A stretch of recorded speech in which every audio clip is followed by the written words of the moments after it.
কোন বিপ্লব কোন অভ্যুত্থান ব্যর্থ হয় যখন অভ্যুত্থানকারী আন্দোলনকারী রক্ত দেওয়া ব্যক্তিগুলোকে অবমূল্যায়ন করা হয়। যদি এই দেশের 24 যে জুলাই অভ্যুত্থান সেটা আবার ব্যর্থ হবে যদি আপনারা প্রত্যেকে স্বার্থ নিয়ে চিন্তা করে এই ব্যক্তিগুলোকে যদি আপনারা অবমূল্যায়ন করেন। আপনাদের কাছে একটা কথা বলবো, এই ছাত্ররা কোনো ধরনের স্বার্থ নিয়ে তারা আন্দোলন করে নাই, আমাদের কোনো স্বার্থ নিয়ে আমরা কোথাও যাই নাই। আজ পর্যন্ত আন্দোলনের শুরু থেকে এখন পর্যন্ত আমার কাছে ব্যক্তিগতভাবে কয়েক লক্ষ টাকার অফার আসছিল, আমি একটা পয়সা কারোর কাছ থেকে নিয়ে নাই। যে ব্যক্তি টাকার কথা বলছো নাকি বলছি দিতে পারবো না করে দিব, আপনি আমাকে। আজ পর্যন্ত আমাদের প্রত্যেকটা কাজ সুশৃঙ্খল ছিল। আমরা কুমিল্লাতে ত্রাণের কাজ করছি, কত প্যাকেট ত্রাণ দিছি, কত কেজি দিছি, কত ব্যক্তিকে দিছি, আমরা সেটা পর্যন্ত আমরা নোটেট করছি। আমাদের প্রত্যেকটা কাজ আমাদের অ্যাকাউন্টেবিলিটি রাখছি। কেন রাখছি? আমাদের ছাত্রদের মধ্যে কোনো স্বার্থ নাই, আমাদের কাউকে দেখানোর চিন্তা ভাবনা নাই। আমরা এক্ষেত্রে আজকে যে দুর্গাপূজার যে বিষয়টা আপনারা জানেন কিনা, 5 তারিখের পরে দুইটা হচ্ছে আমাদের শারদীয় ধর্মবাহীদের দুইটা প্রোগ্রাম ছিল শহরে। সেই দুইটা প্রোগ্রাম আমরা এত সুশৃঙ্খল ভাবে আমরা শৃঙ্খলা দিছি, এত সিকিউরিটি রাখছি, তারা সর্বশেষ পর্যায়ে আমাদেরকে বলছে অনেকে আসছে যে ভাই আপনাদের নিরাপত্তার কারণে আমরা আমাদের যে মুভমেন্ট ছিল কান্দির পারে সেগুলো আমরা সুষ্ঠুভাবে সম্পন্ন করছি।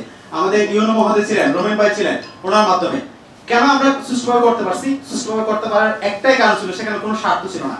এই যে আমরা স্বেচ্ছাসেবক টিম, আমাদের কাজটাকে আমরা স্বেচ্ছায় দিতে চাই, এখানে কোনো স্বার্থের কথা চিন্তা ভাবনা করি না। আজকে যদি দেখেন সবাই কথা বলতেছে যে আমরা স্মার্ট বাংলাদেশ করতে চাই, সুন্দর বাংলাদেশ করতে চাই, সম্প্রীতি বাংলাদেশ করতে চাই। সম্প্রীতি বাংলাদেশ করার জন্য আমাদের মধ্যে এই মাইন্ড সেট আপ করতে হবে, কোন ধরনের স্বার্থ নিয়ে।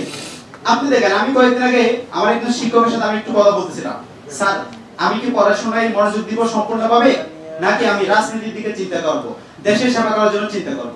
স্যার আমাকে একটি কথা বলছিলেন, মাহাথির মোহাম্মদ কিন্তু উচ্চ শিক্ষিত একজন রাজনীতিবিদ ছিলেন, মহাত্মা গান্ধী রাজনীতিবিদ ছিলেন, নেলসন ম্যান্ডেলা রাজনীতিবিদ ছিলেন। এই যে ব্যক্তিগুলোকে স্মরণ রাখছে কেন? তারা একই সাথে উচ্চ শিক্ষিত, পড়াশোনা, একই সাথে রাজনীতি করা, একই সাথে দেশকে সেবা করা, দুটো কাজ একসাথে পারে।